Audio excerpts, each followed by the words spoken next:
मोहे माझी वाणी बदलची. हे मी बोलणार नाही, कारण बोलविता धनी वेगळाच. बोलवणारा आपला करता करिता असणारा वेगळाच असतो, कारण त्याच्याशिवाय आपण काहीच करू शकत नाही. चाले हे शरीर कोणाचे असते, कोण चालवी ते हरवी. आपलं शरीर चालतंय कुणाच्या सत्तेनं चालतंय तर भगवंताच्या सत्तेनं चालतंय. आजचा आपला कार्यक्रम हा सोपानराव यांच्यावर वर्ष श्राद्धानिमित्त कार्यक्रम आहे. माणूस जिवंत आहे तोपर्यंत त्यांनी कधी कीर्तन ठेवलं का नाही हे मला माहिती नाही, परंतु आज त्यांच्या पश्चात आज त्यांच्या घरचे आज कुठंतरी परमात्मा कीर्तन त्यांची सेवा त्यांच्या आत्म्याला कुठंतरी समाधानी प्राप्त व्हावं म्हणून या ठिकाणी ही कीर्तनरूपी सेवा त्यांनी या ठिकाणी शाही पूजेने ठेवलेली आहे. बरं, हे सुद्धा कुठंतरी या भगवंताची कथा असावी लागते, कारण कुळी कन्या पुत्र होती जे सात्विक तयांचा हरिक वाटे देवा. मग ज्यांच्या मनामध्ये कुठंतरी या भगवंताबद्दल प्रेम आहे तेच लोक या कार्यक्रमाचं आयोजन करू शकतात.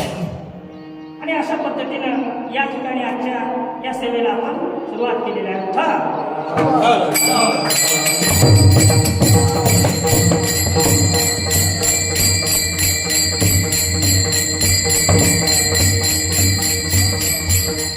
असं आता जीवन जगत असताना आपण कशा पद्धतीने जगायला पाहिजे हा खरा मूळ प्रश्न आहे. प्रत्येक जण जीवन तर जगत आहे, प्रत्येक पश्चात आपल्याला बऱ्याच गोष्टी सुचतात, पण खरं पाहता जिवंत असताना आपण काय करायला पाहिजे हे सगळ्यात महत्त्वाचं आहे. पण सगळ्यात मोठी अडचण हीच की जिवंतपणी माणसाला कळायला तयार आहे की आपण जन्माला आलो कशासाठी, ह्या जन्माचा देह काय आहे, जन्माचा खरा अर्थ काय आहे, परमार्थ खरा काय आहे, जीवन कशा पद्धतीने जगायला पाहिजे हेच माणूस विसरत चालला. मृत्यू कष्टात सगळेच गुणगान गातात, 4 दिवस रडतात, परंतु जिवंतपणे तो काय करत आहे हे जर आपण त्या ठिकाणी लक्ष केलं तर त्याच्या जिवंतपणीच त्याचा उद्धार होणार. मृत्यू पश्चात उद्धार करणं वेगळं आणि जिवंतपणे ह्या देहाची सोडून करणं वेगळं. मग जिवंतपणे आपण काय करायला पाहिजे, कारण जन्माला आलेला प्रत्येक जण जाणार आहे हे तर शाश्वत सत्य मान्यच करावं लागेल. तर कुणी आहे मला सांगा, बसल्यापैकी आपण कुणी म्हणू शकतो का मी अमर राहणार आहे? म्हणू शकतो कुणी सांगा? प्रत्येक जीव जन्माला आलेला प्रत्येक जीव आज नंतर जाणार आहे. आज आपण ज्यांच्या स्मृतीप्रित्यर्थ या ठिकाणी उभा आहोत, कधीतरी आपल्याला सुद्धा तीच वेळ येणार आहे. कुणीतरी आपल्यासाठी सुद्धा या ठिकाणी कुठली ना कुठली सेवा ठेवणारच असतं. कारण माऊली ज्ञानेश्वरांनी सांगितलं की उपजे ते नासे ते कुणीला कुणीसे हे घटका यंत्र आहे खरे गैर. कारण जगामध्ये जे उपजलं आहे, जे जन्माला आलेलं आहे ते प्रत्येक कधी ना कधी नाश पावणार. कारण हे पंचतत्वामधून आलेलं शरीर त्या पंचतत्वामध्येच विलीन होणार. मग हे पंचतत्व कोणते आहेत? पृथ्वी, आप, तेज, वायू, अग्नी आणि आकाश. या पंचतत्वामध्ये या पंचतत्वातूनच हा देह या ठिकाणी जन्माला आलेला आहे आणि शेवटी या पंचतत्वामध्येच तो विलीन होणार. जीवनामध्ये 2 सोहळे असतात, एक आपल्या जन्माचा सोहळा आणि एक मृत्यूचा सोहळा. आणि याच्या मधलं जे अंतर आहे याचं नाव जीवन, याचं नाव संसार.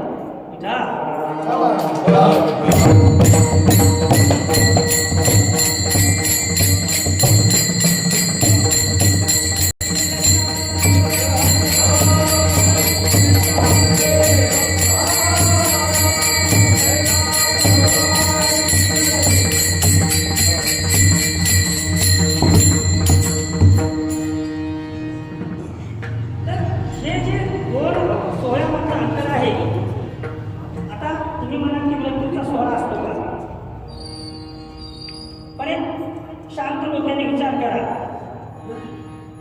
आपण तुकाराम महाराजांच्या वैकुंठ गमनाला काय म्हणतो? वैकुंठ गमन सोहळा.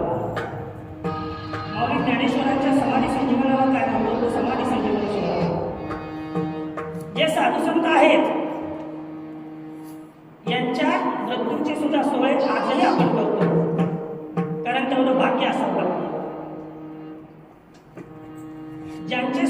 आहेत ते संत आणि आपण ज्यांचे श्राद्ध पुण्यतिथी करतो ते म्हणजे जीवन. हा फरक आहे संतांमध्ये आणि जीवामध्ये. आपण जन्माला आलो आणि माझं माझं माझं म्हणत म्हणत म्हणत म्हणत आयुष्य कडेला गेलो. निमित्ताचा धनी केला असे प्राणी माझे माझे म्हणून व्यर्थ गेला. आयुष्यभर कळत नाही मी कशासाठी जगायलो आणि किती कमवावं आणि किती कमवून ठेवावं आजकाल यालाही काही मर्यादा राहिलेल्या नाही. आज किती पैसे आले म्हणजे माणूस म्हणणारे बस झाले आता पैसे कमवायचं. पण खरं सुख कशात आहे हे मात्र माणूस या ठिकाणी विसरून चालला. संत तुकाराम महाराजांनी काय नव्हतं, जीवनामध्ये सगळं होतं, परंतु ज्यावेळेस बोध झाला तेव्हा हे सगळं नश्वर आहे, आज ना उद्या हे सगळं आपल्याला सोडून जायचं आहे. त्यावेळेस त्यांनी विचार केला आणि संसार करून ज्यावेळेस ही समज आली त्यावेळेस मात्र ह्या संसाराला तिलांजली दिली आणि स्वतःचा उद्धार करण्यासाठी या ठिकाणी परमार्थाचा वसा केला. आजकाल आपण परमार्थ करतो पण अगोदर स्वार्थ बघतो. संतांनी ते नाही केलं.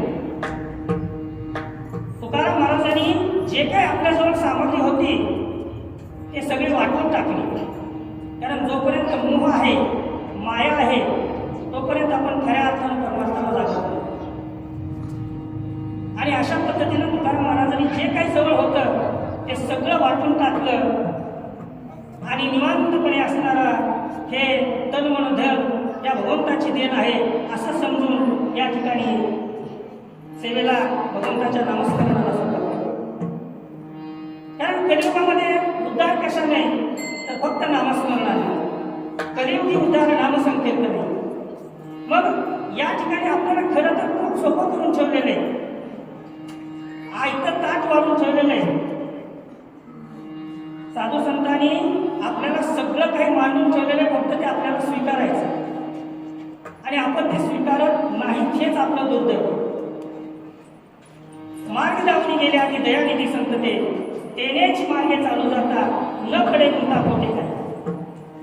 जीवन जगत असताना साधू संतांनी जे मार्ग दाखवले त्या मार्गावर जर आपण चाललो तर खरोखरच जीवनामध्ये अडचणी येत नाही. परंतु आपल्या जीवनामध्ये अनेक अडचणी येतात, त्याला कारण आहे आपलं कर्म. कारण चुकली या वर्म फेरा. आपलं वर्म चुकलं की त्या ठिकाणी कर्म चुकतं आणि कर्म चुकलं की त्याचा फेरा पडल्याशिवाय जात नाही.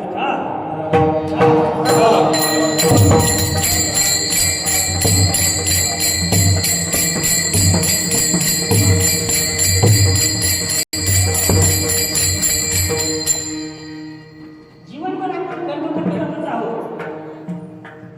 आपल्याला आयुष्य दिलेलं आहे, सरासरी काही त्याला 100 वर्षाचं आयुष्य दिलं. आता 100 वर्ष जगण्याची गॅरंटी राहिलेली नाही. आता काही माणसं समजा पहिले होते ते जगत होते. थोडंसं मागे गेलं तर कृतयुगामध्ये हेच आयुष्य 1 लाखाचं होतं. त्रेतायुगामध्ये हेच आयुष्य 10,000वर आलं. द्वापार युगामध्ये हेच आयुष्य 1000वर आलं आणि कलियुगामध्ये हेच आयुष्य आपलं 100 वर्षावर आलं. आता हे 100 वर्ष सुद्धा आपल्याला कशासाठी दिलेले आहेत हे सुद्धा आपल्याला कळत नाही. माणूस या आयुष्यामध्ये फक्त स्वतःचा स्वार्थ, स्वतःचा हव्यास हे किती करावं हे माणसाला कळत नाही. अल्प आयुष्य मानव देह शत गणिलेच्या अर्धरात्र खाय मध्ये बालक पीडा रोगक्षय काय भजनासी उरले ते पाहिजे. आयुष्य जात आहे आयुष्य जात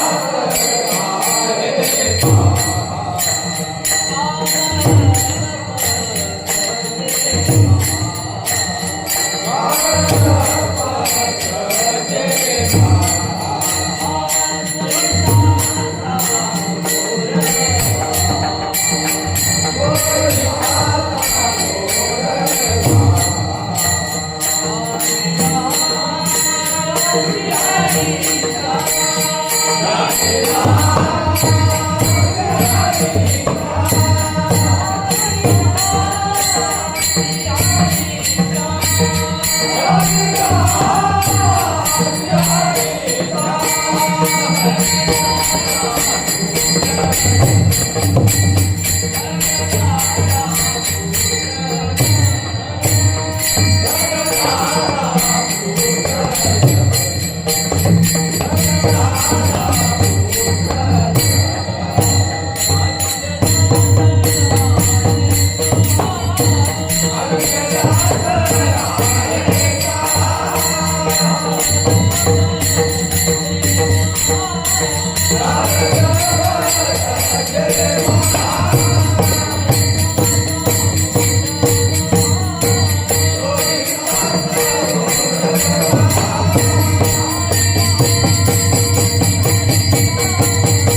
कसं वाळूचे कण हातातून निष्ठावे असं आयुष्य आपलं निघून चाललेलं आहे.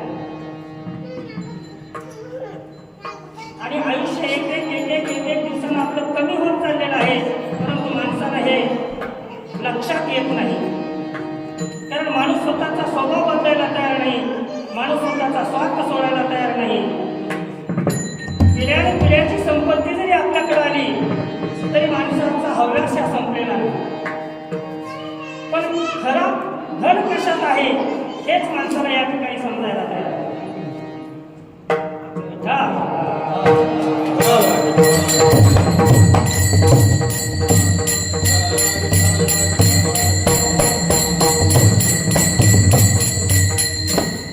आयुष्य जाता आहे पहा, काळ जपत असे पहा, स्वहिताचा घोर पहा, ध्यानी रहा श्रीहरीच्या.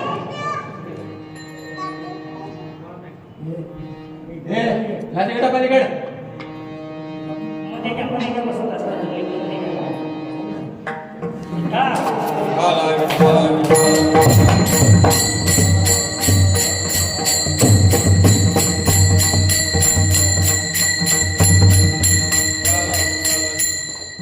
तरी अशा पद्धतीने आपलं आयुष्य एक दिवस निघून चाललेलं आहे. माणसं या ठिकाणी आनंदाने प्रत्येकाचे वाढदिवस साजरे करतात. दिवस वाढलेले नाहीत आयुष्यातले. जसा हे वाढदिवस होईल तसं एक दिवस एक वर्ष त्या ठिकाणी आयुष्यातून कमी होत चाललेले आहे. परंतु माणसं याच्यामध्येच आनंदी आहेत की आपण वाढदिवस करत आहोत. पण खऱ्या अर्थाने हे आयुष्यामध्ये आपण काय करत आहोत, एक क्षण निघून चाललेला आहे. या प्रत्येक क्षणाचा सदुपयोग जर करायचा असेल तर संतांनी सांगितलेले की क्षणोक्षणी हाची करावा विचार, तरावया पार भवशंदू, नाशिवंत देह जाणार सकळ, आयुष्य खातो काळ संपला. हा देह नाशिवंत आहे. कुणी म्हणणार नाही की मी सदैव कुठंतरी वैकुंठाला जाणार आहे, गेले ते फक्त तुकोबार आहेच. कारण तुकाराम महाराजांनंतर भक्ती नाही, भक्तीच्या बळावर तुकाराम महाराज सदैव वैकुंठाला गेले. आम्हाला प्रत्येकाला जे सगळ्यांना मरण येते त्याच पद्धतीने मरायचं. पण हे माणूस मानायलाच तयार नाही. जोपर्यंत आपण आपलं मरण डोळ्यासमोर ठेवून जगत नाही तोपर्यंत जीवनातला आनंद आपल्याला मिळणार. राजा परीक्षेनं 7 दिवसामध्ये स्वतःचा उद्धार करून घेतला, मोक्ष प्राप्ती करून घेतली. भागवतामध्ये आपण सगळ्यांनी ऐकलं असेल. पण त्याने स्वतःचं मरण डोळ्यासमोर ठेवलं आणि भक्तीच्या मार्गाला लागला. त्यावेळेस निस्वार्थपणे भक्ती झाली. तर भक्ती अशी भक्ती सहजगत्या होत नाही. त्याच्यासाठी अगोदर आपल्याला कुठंतरी आपल्या मनामधले दोष काढून टाकावे लागतात. जे काम, क्रोध, दंभ, अहंकार, मद, मत्सर आहे हे जसं जसं निघून जाईल तसं आपल्याला त्या परमार्थाचं ज्ञान प्राप्त होतं. आणि जसं ज्ञान प्राप्त होतं तसं मनातले भाव बदलतात. कारण पुढे भक्तीने जरी राहती मागे ज्ञान वैराग्य येते. जोपर्यंत अंतःकरणामध्ये भगवंताबद्दल भक्ती निर्माण होत नाही तोपर्यंत आपल्याला ज्ञानाची प्राप्ती होत नाही.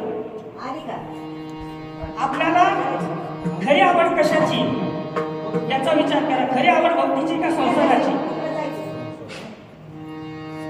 तर माणसाला खरी आवड ही संसाराची, जो की संतांनी सांगितलेला नाशिवंत.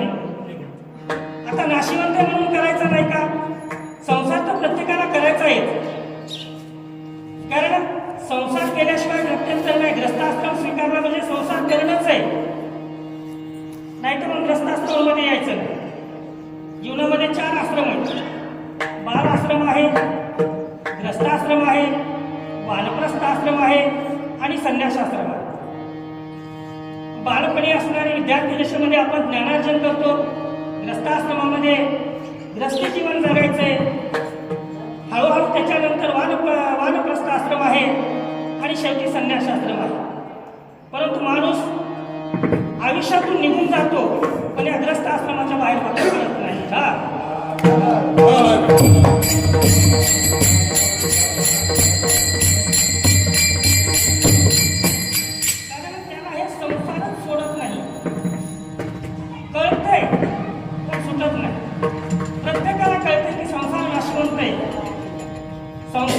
जीवनाचं मुळच आहे संसार.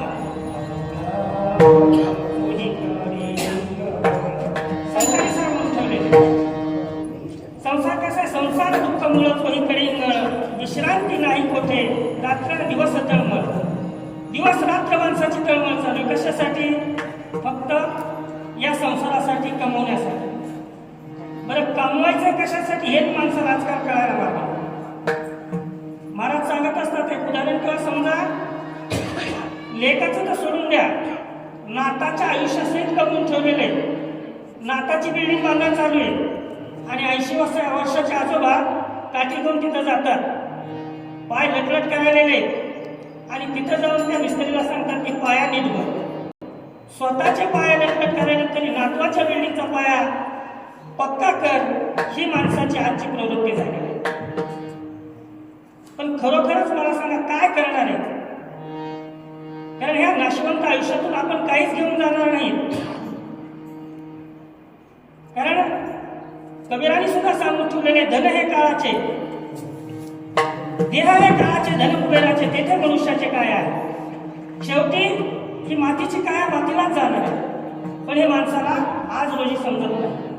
आणि जसं जसं वाढत येईल, जसं जसं हातपाय गळतील, जसं जसं घरातून अवहेलना व्हायला चालू होईल, जसं मधल्या घरातली जागा आपली बाहेर कुठंतरी वरंड्यात येईल, तिथून पुढे हळूहळू त्याच्या डोक्यात प्रकाश पडायचा. पण खरं पाहता हे आयुष्य जर कुणी दिलं असेल त्या भगवंताने दिलेलं आहे. माऊली सांगतात की देही बिजनी संचरवी, आत्मा घालवणी वाढवी, अंतकाळी सोडवी मी चुका. हे सगळं भगवंताच्या कृपेनं चालतं, पण ते या ठिकाणी माणूस मान्य करत नाही. मग अनेक वेळा हा देह कशासाठी दिलेला आहे? तर भजनासाठी दिलेला आहे. पण माणूस फक्त जन्माला येताना देवाला वचन देतो की मी तुला विसरणार नाही, पण जन्माला आल्यानंतर तो त्याचं वचन विसरतो आणि पुढं आपल्या आपल्या मनाप्रमाणे तो चालत राहतो. मग पुढं मनाला चालत असताना जीवनामध्ये अनेक चढ उतार येतात, पण त्याला ते समजत नाही. आणि जसं जसं आयुष्य उतार व्हायला लागल तसं कुठंतरी याची जाणीव. मग जाणीव ज्यावेळेस होती त्यावेळेस काय झालेलं असते? सकळ गेले बळ, परत चरण झाले विखळ, नेत्री श्रवणी निढळ पडले पार. मग पुन्हा इच्छा आहे पण तोंडामध्ये दात नाही. राम राम म्हणायचं तर राम राम नीट म्हणता येत नाही. शेवटी राम राम राम राम असं कुठंतरी शब्द येतो. मग कशासाठी जीवन हे कशासाठी आपण व्यर्थ घालवत आहोत? मग जर आपल्याला आयुष्यभर मुखामध्ये याचं नामचिंतनच येणार नसेल आणि शेवटच्या क्षणाला जर याचं नामचिंतन येणार असेल तर त्याचाही उपयोग होणार नाही. संतांनी सांगून ठेवलेले की शेवटची गती कशी प्राप्त होते? तर अंतकाळी ज्यावेळेस तुमच्या मुखामध्ये जे चिंतन असेल तशी तुम्हाला गती प्राप्त होते. आता या ठिकाणी आपण म्हणतात की मग आयुष्यभर परमार्थ करायची काय गरज आहे? करू शेवट. ज्यावेळेस आपण कुठंतरी बेडवर पडलेले असतो, दवाखान्यात पडलेले असतो किंवा शेवटच्या घटका मोजालेला असतो त्यावेळेस बघू, पण त्यावेळेस कदापि आपल्या मुखामध्ये नामस्मरण येणार नाही.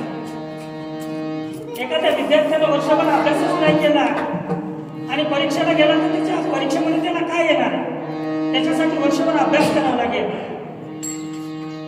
तसं जीवनभर जर आपण काही या परमार्थाच्या छंदामध्ये असाल, या परमार्थाच्या नियमामध्ये असाल, तरच शेवटी आपल्याला कुठंतरी हे नामस्मरण मुखामध्ये येणार. ज्या आपल्या देशाला ज्या राजाच्या नावावरून नाव पडलं त्याची सुद्धा कथा आहे. जडभरत राजा सार्वभौमत्व राजा होता, ज्याच्यामुळे आपल्या देशाला भारत हे नाव पडले. पण त्या जडभरत राजाची सुद्धा काय अवस्था झाली? शेवटी मरताना एक हरणाचं पिल्लू समोर होतं डोळ्याच्या, आणि जीव जडला त्या हरणाच्या पिल्लावर. सगळं होतं, संपत्ती होती, संतती होती, सगळं होतं, पण जीव कशावर जडला? तर हरणाच्या पिलावर जीव जडला. आणि हरणाच्या पिलावर जीव जडल्यामुळं अंतकाळी ते हरणच डोळ्यासमोर दिसू लागलं. म्हणून त्या ठिकाणी पुन्हा त्याला असणारं वासनेसोबत जन्म घ्यावा लागला. जडभरत राजा हरिणी गर्भा गेला, झाला तो बांधला वासने. ही अवस्था जो सार्वभौम राजा होता त्या राजाची सुद्धा ही अवस्था झाली तर तुमच्या आमच्या जीवाची काय अवस्था होणार आहे याचा आपण विचार करायला पाहिजे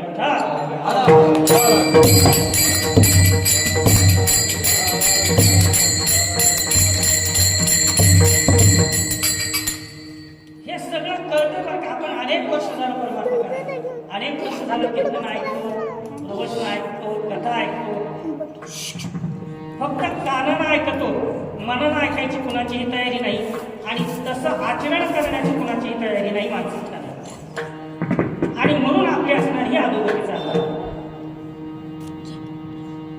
अनेक गोष्टी आहेत संसारातल्या असतील जीवनातल्या असतील माणसाचा परिहार कशामुळे लागत नाही तर केवळ त्याच्या कर्मामुळे लागत आपण काय कर्म करतो हे दुसऱ्याला कोणी सांगायची गरज नाही कारण प्रत्येकाला कर्म आपण काय करतो चार भिंतीच्या आतलं कर्म असू द्या किंवा जगातलं असू द्या आपण काय करतो ते प्रत्येकाला कळतंय पण कळत असून सुद्धा माणूस त्याच्यातून बाजूला निघायला तयार आहे आणि तुम्हाला सांगतो की कर्म हे कधीही आपल्याला सोडत नाही पहिलं तरी होतं किंवा आज्यानं केलं तर नाताना फेडायचं पण कलियुगामध्ये ज्याचे त्यालाच फेडायचं